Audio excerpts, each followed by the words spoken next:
इतिहास रचला याने, काही खास दिलं हो याने. इतिहास रचला याने, काही खास दिलं हो याने. मर्यादा नाही वचने रे, विश्वास जपला याने. सप्तपदीने दिलेला हा उपहार रे, माझा शृंगार रे हा, माझा शृंगार रे. माझा शृंगार रे हा, माझा शृंगार रे. मंगळसूत्र, मंगळसूत्र, मंगळसूत्र, मंगळसूत्र, मंगळसूत्र, मंगळसूत्र, मंगळसूत्र, मंगळसूत्र. आता मला फक्त एकाच गोष्टीचा पश्चाताप होतोय की मी तुझ्या प्रेमावर विश्वास ठेवला. आता बघा ना, सासूबाई एकदा पुन्हा घर सोडून निघून गेल्या. हे काय बोलतेस तू? सुजाता घर सोडून निघून गेले? जरी तुला अर्जुन बद्दल कोणतीही गोष्ट समजली तरी तू आपलं तोंड उघडायचं नाही. तुम्ही सुद्धा इथे नव्हता, त्यामुळे आम्हाला लग्न पुढे ढकलावं लागलं. पण आता तुम्ही इथे आला आहात ना, मग तुम्हीच सांगा की आपण काय केलं पाहिजे. आता तुम्ही ठरवलं असेल तर मग बरोबरच असेल. खरं म्हणजे बाबा पण मला इथे ठेवायला तयार झाले, कारण मुळात त्यांनाही माहीत होतं की इथे तुमच्या सगळ्यांमुळे मला शिक्षणाचं सर्वोच्च महत्त्व कळेल. या गोष्टीची काळजी घ्या की आम्ही तुमच्या सोबत आहोत.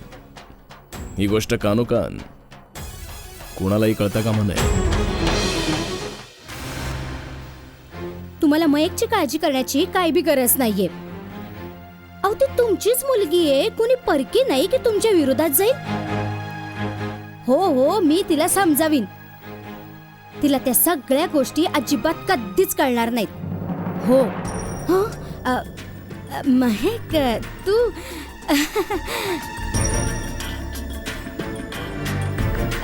कोणाशी बोलत होतीस मम्मा?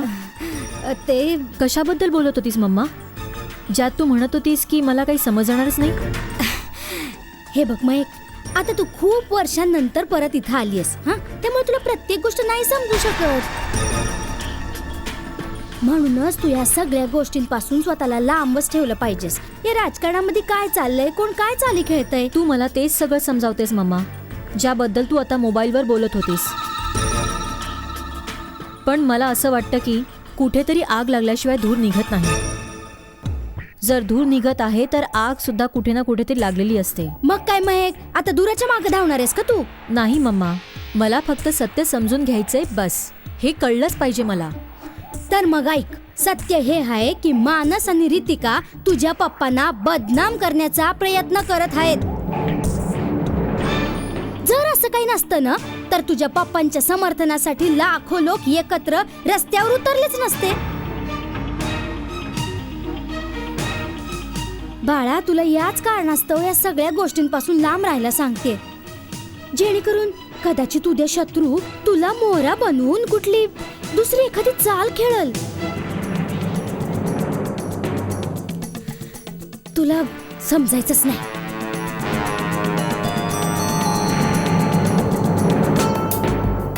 तुला काय हवं ते म्हण मम्मा, मी एक वार तरी त्या रितिकाला भेटणारच भेटणार.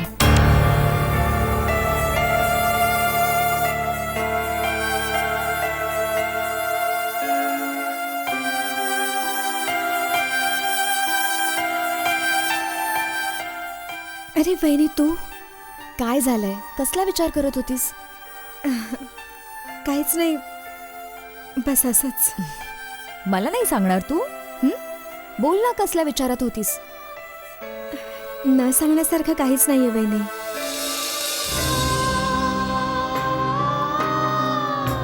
मी फक्त पप्पांचा विचार करत होते.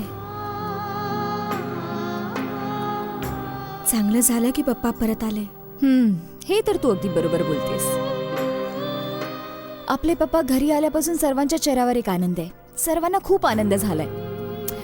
पण साक्षी, आपले पप्पा आल्यानंतर तुझ्या चेहऱ्यावर एक विचित्र उदासी आलेली आहे. ह्या उदासीचं काय कारण आहे? कोणत्या विचारात गुंतलीस तू? बोल ना, बोल ना. आता मी तुला कसं समजवू वहिनी? अशी कोणतीच गोष्ट नाहीये. असं जर तुला बोलायचं नसेल याबद्दल तर ठीक आहे. मी तुझ्याशी रोहित बद्दल बोलायला आले होते. साक्षी, एक वार आधी तुझ्या आणि रोहितच्या लग्नाची बोलणी फिसकटलेली आहेत. मला माहिती आहे तुम्ही दोघं एकमेकांवर जीवापाड प्रेम करता. शिवाय तुम्हा दोघांच्या प्रेमाचा शेवट लग्नच असायला पाहिजे. चालेल का जर तुम्हा दोघांच्या लग्नाची बोलणी पुन्हा एकदा सुरू केली? तुझं काय म्हणणं आहे साक्षी याबद्दल? मी काय बोलू वहिनी? मानस दादा तर आत्ताच सुटून आलाय. पप्पा पुन्हा घरी परतलेत. मम्मा तर घरातच नाहीये. मी काय बोलणार या सगळ्यावर? साक्षी, यावेळी मम्मी घरी जरी असत्या तरी सुद्धा या लग्नासाठी त्यांनी होकार नसता दिला. हो, नसता दिला होकार. पण एक गोष्ट सांग वहिनी, की अशा परिस्थितीमध्ये लग्नाची बोलणी करणं योग्य दिसेल का? ते सर्व तू सोडून दे. अच्छा हे बघ, तुम्हा दोघांचं लग्न त्यावेळी माझ्यामुळे मोडलं होतं ना, तर मग आता तुझं लग्न करून देण्याची जबाबदारी माझी. हे बघ, मी तुझी वहिनी आहे शेवटी. त्या हक्काने तर माझं कर्तव्यच आहे की तुझं लग्न मी लावून द्यावं. आणि म्हणून तुझ्या लग्नाची बोलणी मी सुरू करेन. मला तुम्हा दोघांना आनंदी पाहायचंय. शिवाय ते तेव्हाच होईल जेव्हा तुम्हा दोघांचं लग्न होईल. मला तुम्हा दोघांना आनंदी पाहायचंय. शिवाय ते तेव्हाच होईल जेव्हा तुम्हा दोघांचं लग्न होईल. हो ना? चला आता मी निघते. ठीक आहे?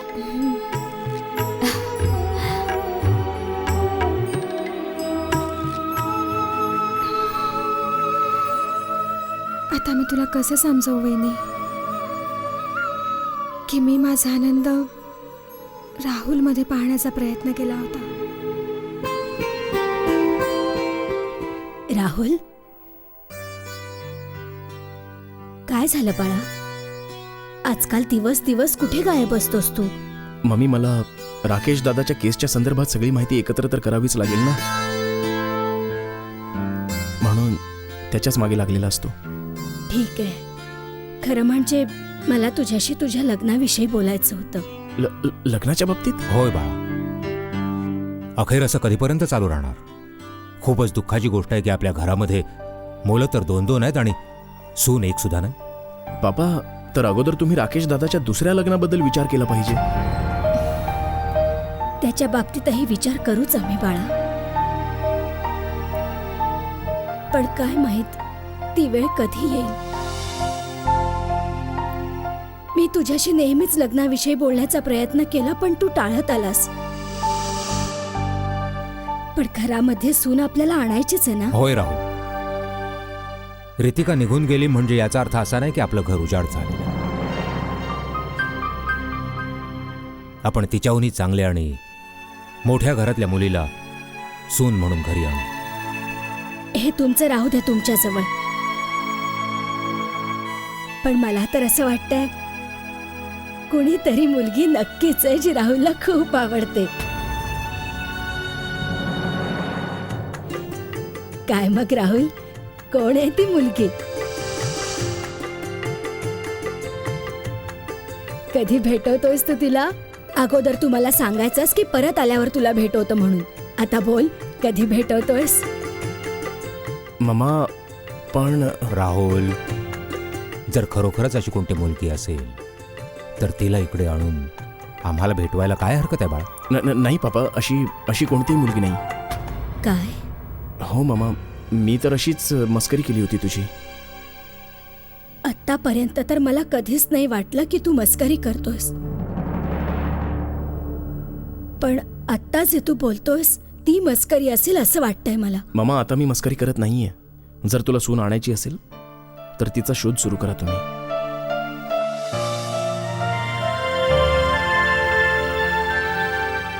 पण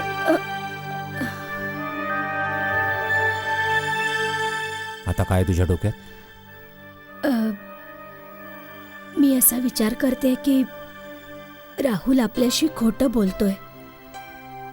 आणि खरं सांगायचं झालं तर आज तागायत हा मुलगा कधी आपल्याशी खोटं नाही बोलला. आणि ही खात्रीलायक गोष्ट आहे की कोणी ना कोणी मुलगी त्याच्या आयुष्यात नक्कीच आहे. मग असं काय झालं असेल? हा मुलगा आपल्यापासून नक्कीच काहीतरी लपवतोय. मला सुद्धा असंच वाटतंय. मम्मा मी विचार करत होते साक्षी आणि रोहित एकमेकांवर प्रेम करतात. शिवाय आपणा सर्वांना याबद्दल माहिती पण आहे, तर मग लग्नासाठी उशीर का करायचा? किती विचित्र गोष्ट आहे ना रितिका की तू याच घरची मुलगी असून सुद्धा याच घराशी संबंध जोडायला आली आहेस. हो काकी, कधी कधी नात्याचे संदर्भ बदलून जातात. आणि जेव्हा नात्याचे संदर्भ बदलून जातात ना काकी, तेव्हा असंच होतं. तू अगदी बरोबर बोलतेस बाळा. जेव्हा एखादी मुलगी एखाद्या नव्या घरी सून म्हणून जाते ना, तेव्हा चावीच्या जुगड्याबरोबरच त्या घराच्या भविष्याची जबाबदारी सुद्धा तीच बनते.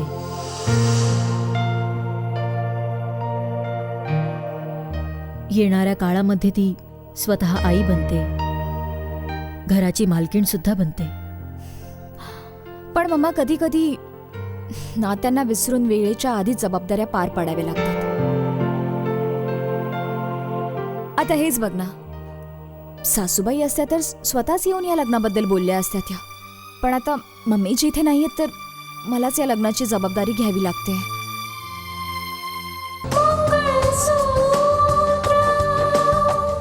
पण आता मम्मीची इथे नाहीयेत तर मलाच या लग्नाची जबाबदारी घ्यावी लागते.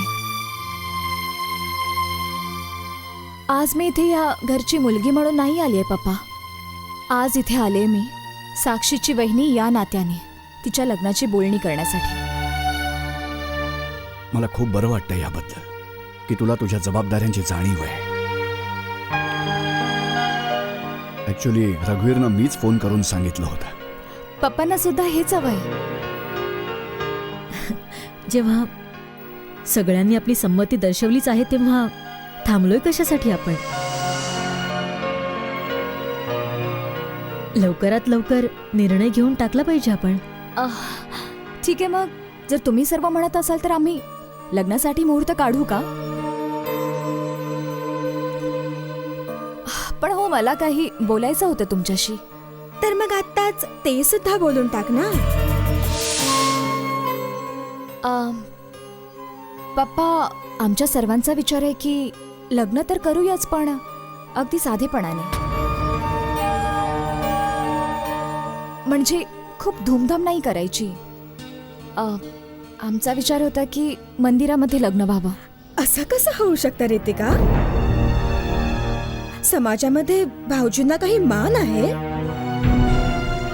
हे तुला रघुवीरजींनी सांगितलंय का? म्हणजे असं वाटतंय का त्यांना? हो, पप्पांना पण असंच वाटते की मानस, हे बघा, त्याला जामीन तर मिळालेला आहे पण केस अजून सुद्धा चालूच आहे. शिवाय चॅनल सुद्धा बंदच आहे ना. अशा वेळी वाजत गाजत लग्न लावणं चांगलं नाही दिसणार. ठीक आहे बेटा, त्यांना सांग की जसं त्यांना वाटतंय तसंच होईल. ठीक आहे पप्पा. रितिका ही माझी लहान बहीण आहे राधिका.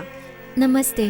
नमस्कार. गावी असताना तर मी तुमच्याबद्दल किती गोष्टी ऐकल्यात आणि नेहमी वाटायचं मला खरंच तुम्हाला एकदा तरी भेटावं. अखेर तो दिवस आज आलाच. अरे, मग एक फोन करायचा, आम्ही सर्व तुला गावी भेटायला आलो असतो. अच्छा पप्पा, आता मला निघायला हवं. येते मी.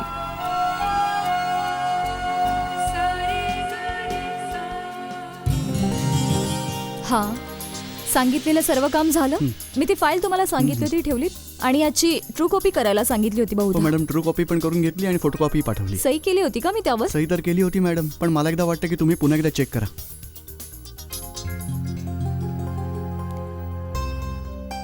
ठीक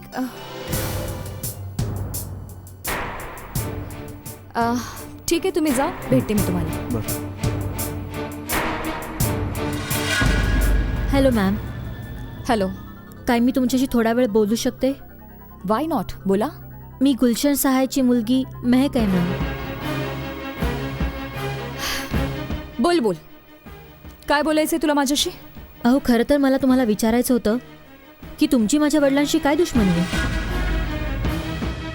मी तर अमेरिकेवरून आली आहे, पण अशा प्रकारे आपल्याच देशातल्या लोकांना एकमेकांबरोबर लढताना पाहून मला खूप दुःख होतंय. तू गुलशन सहायची मुलगी आहेस? महक तुझ्या बोलण्यामध्ये निराग असा डोकावते. जर मी ठरवलं तरी तुला समजावू नाही शकणार. पण मला जाणून घ्यायचंय, मला समजून घ्यायचंय मॅम. दुश्मनी तुम्हा लोकांमध्ये आहे, पण तुम्हा लोकांमुळे शेकडो लोकांचं रक्त सांडतंय. काय तुम्हाला या गोष्टीचं जराही काय वाटत नाही? हा प्रश्न तू मला विचारतेस? हा प्रश्न तर तू तुझ्या पप्पांना विचारायला हवास, ज्यांनी दंगे करवून गोरगरिबांच्या रक्ताने या शहरातल्या गल्ल्या रंगवून टाकल्या, आणि ते सुद्धा कशासाठी? मला बदनाम करण्यासाठी. इतकंच नाही तर तुझ्या वडिलांनी आमचं न्यूज चॅनल बंद करून टाकलं, माझ्या पतीवर खोटे आरोप केले, मला धडा शिकवण्यासाठी. जर विचारायचंच असेल तर विचार आपल्या वडिलांना की खरोखरच ते या देशामध्ये राहण्यासाठी लायक आहे, की ते खरोखरच स्वतःला या देशाचे समाजसेवक मानतात. तुम्हाला म्हणायचे की हे सर्व माझ्या पप्पांनी करवलंय? महक, तू थोड्या दिवसांपूर्वीच अमेरिकेवरून आलीस, तुला काय माहित? जा आणि जाऊन विचार आपल्या वडिलांना की ते कोण आहेत, त्यांचं खरं रूप काय आहे. त्यांना विचार की राकेश कोण आहे. त्याने स्वतःचं खरं रूप लपवण्यासाठी त्याला गुन्हेगार सिद्ध करून फाशीची शिक्षा द्यायला लावली. तू जा आणि जाऊन विचार आपल्या वडिलांना. म्हणून अशाच लोकांकडे बघून म्हटलं जातं की देशाला खतरा बाहेरच्या लोकांपासून नाहीये, देशाला खतरा आहे या देशांमध्ये राहणाऱ्या लोकांपासूनच, जे म्हणतात की आम्ही देशभक्त आहोत, पण खरं सांगायचं तर ते कधीच नसतात. समजलं तुला?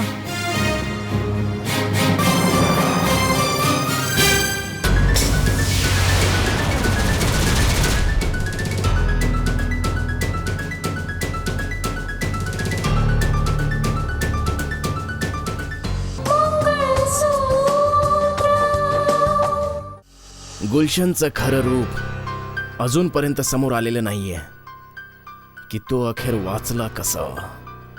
कुंदन, माझा बदला घेण्यासाठी मी सगळं काही करून पाहिलं, पण माझा बदला पूर्ण झालेला नाही, कारण की गुलशन आज सुद्धा जिवंत आहे. सुंदर साहेबांनी तुला सांगितलं तर होतं अर्जुन, आणि हे तर सगळ्यांनाच माहिती आहे की गुलशन सहाय कोणी साधारण व्यक्ती नाही. अरे खूप पोचलेली असते ती. त्याने आपल्या जागी आपल्या ड्रायव्हरला पाठवलं होतं आणि आपल्या हाताने त्याचा ड्रायव्हर मारला गेला होता. वाईट तर या गोष्टीचं वाटतंय कुंदन की माझा बदला अजून पूर्ण झालेला नाही आणि मी एक गुन्हेगार बनलो. कुंदन, एकीकडे गुलशन सहाय जिवंत आहे, शिवाय दुसरीकडे मानस सुद्धा कायद्याच्या कचाट्यातून वाचलाय, ज्याच्यासाठी मी शमशेरचा खून केला होता. बदल्याच्या आगीत जळता जळता कुंदन, मी स्वतःला एक गुन्हेगार बनवलं. पण आता हा सगळा विचार करून काय फायदा आहे अर्जुन? कुंदन, या सगळ्या गोष्टी विसरता सुद्धा येत नाहीयेत ना. मला आता असं वाटतंय की माझ्याच विणलेल्या जाळ्यात मी अडकून गेलेलो आहे, आणि कितीही वाटलं तरी मी जाळं कापू शकत नाहीये, नाही कापू शकत. तू स्वतःला सांभाळ अर्जुन. अशा प्रकारे भावना विवश होऊन काही होणार नाहीये. पण तुला समजत कसं नाहीये अर्जुन? खरी मेघ तर इथं आहे की अगदी हे सगळं घडवून आणलं असेल रे तू. पण कायद्याला कुठं माहिती आहे सगळं? पण कुंदन, हे सगळं मला माहिती आहे ना. माझं मन जाणतं आणि माझ्या सगळ्या गोष्टी जर माझ्या मम्मी आणि डॅडींसमोर आल्या तर मग लोक काय म्हणतील? एक SDMचा मुलगा गुन्हेगार? नाही कुंदन, नाही.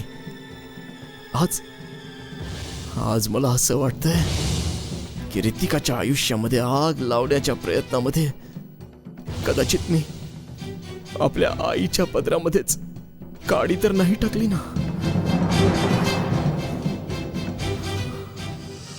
What nonsense Neha. जर तुला चांगलंच माहित होतं की तुझ्या बहिणीने फक्त राकेश बद्दल ऐकलेलंच नाहीये तर ती त्याला चांगली ओळखते सुद्धा, तर मग तिला इथे बोलावण्याची काय गरज होती? मी तसंही काय करू शकणार होते सुंदर? मी काय सांगून नकार देणार होते की मी माझ्या बहिणीला इथे आमच्याकडे नाही बोलवू शकत कारण की ती राकेशला नीट ओळखू शकते? त्यात आणि भाऊजींनी पण तिला इथे राहण्यासाठी होकार दिला होता. अरे आपण त्या म्हातारीला, काय नाव आहे त्यांचं, अंजना आणि श्रीधर, त्यांना गावी यासाठीच तर पाठवलं होतं कारण की त्या लोकांना खऱ्या राकेशचा चेहरा व्यवस्थित माहित होता आणि कदाचित ते लोक हे गुपित उघड करू शकले असते की अर्जुनच खरा राकेश आहे ज्याचा चेहरा बदललेला आहे. म्हणून तर आपण त्यांना गावी पाठवून दिलं. आणि आता इथे तुझी बहीण टपकली घरी. आता ती घरच्यांसमोर ते सगळं बोलली नाही म्हणजे मिळवली.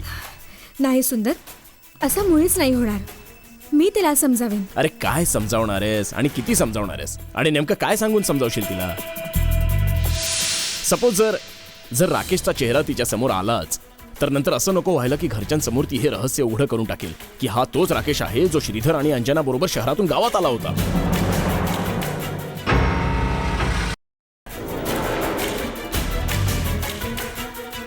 असं कदापि नाही होणार. जर त्याला आपल्या मम्मीशी बोलायचं असेल तर ठीक आहे, मी करून देईन त्याच्या मम्मीशी त्याचं बोलणं. काय परळतोयस तू सुंदर? वेळ तर लागणारच. एकदा का प्रकरण गुंतागुंतीचं झालं की ते सोडवायला वेळ तर लागतोच. अगदी तसंच जसं घाव तर एकदाच होतो पण जखम भरायला महिने लागतात. अजाणतेपणी जी चूक मी केली ती कायम लपून राहील का? कच्च्या धाग्याने गुंफला हा संसार रे, पतीचे प्रेम रे जीवन सारे.